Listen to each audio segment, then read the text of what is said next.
Golfers, in today's video we're going to talk about 5 putting tips that's going to help you lower your scores by 10 shots. Biggest thing we talk about to start off with is the grip. So making sure the grip is in the lifeline of the hand. Biggest way to achieve this: when you get the putter, don't get the hands too low at address where we grip it too much in the fingers. An easy way to correspond with this is put the club out in front of you, so your thumb is pointing right down the centre line of the grip.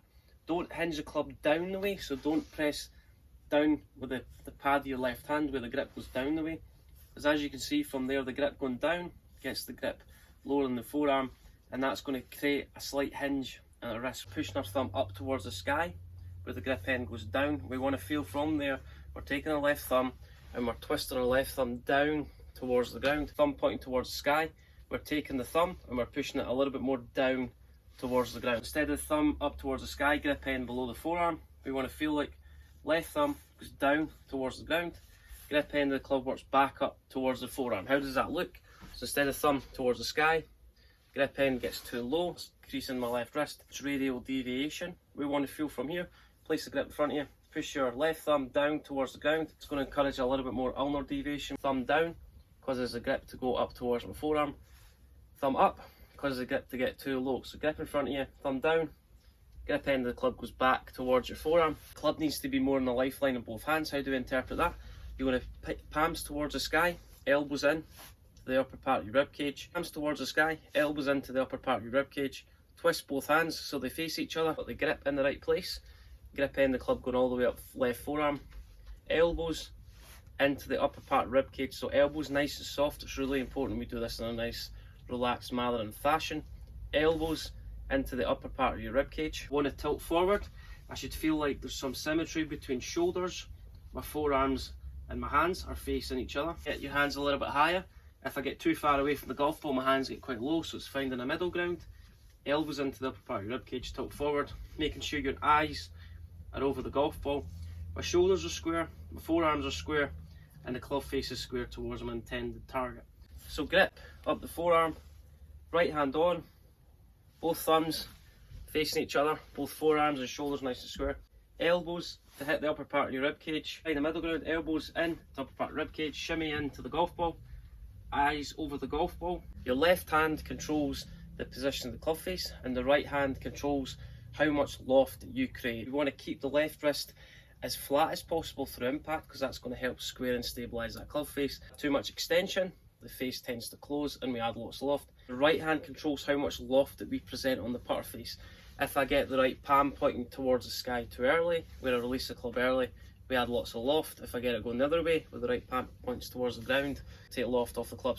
So try and keep your left wrist as flat as possible all the way through impact. Nice longer backswing, then a shorter follow through. How are we going to achieve that? Visualise your right hand. We're trying to shake hands with the target. So right hand's going to shake hands with the target.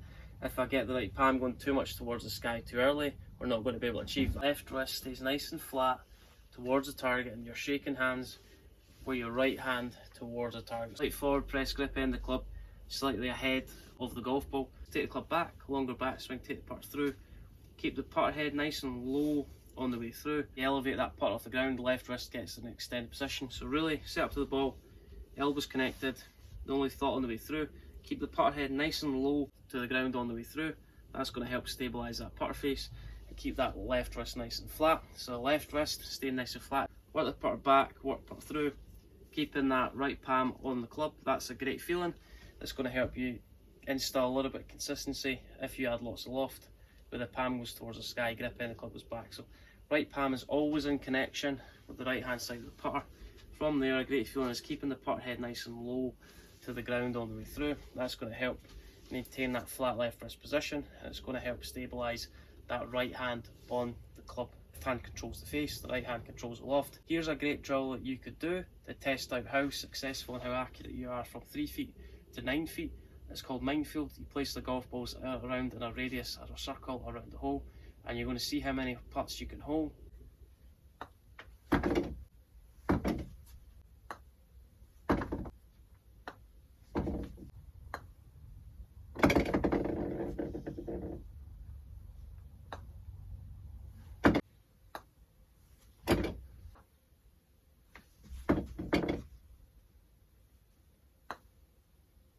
a simple putting drill called Minefield that you can implement and challenge yourself when you're practicing. It's challenging your pace control and also your accuracy from 3 feet to 9 feet. The better you want to get at putting, make it as challenging as possible. There's a video based on 5 tips that's going to help you improve your putting and also lower your scores. A few ideas and insights into how you can improve your putting in a better mechanism. Also how you can use a planning process to manage each putt and manage your expectations. If you've got any thoughts or any questions regarding that video, please feel free to post your comments below. Let's smash that like button, like and subscribe to the channel. That would be awesome. And let me know what your golfing goals are in 2024.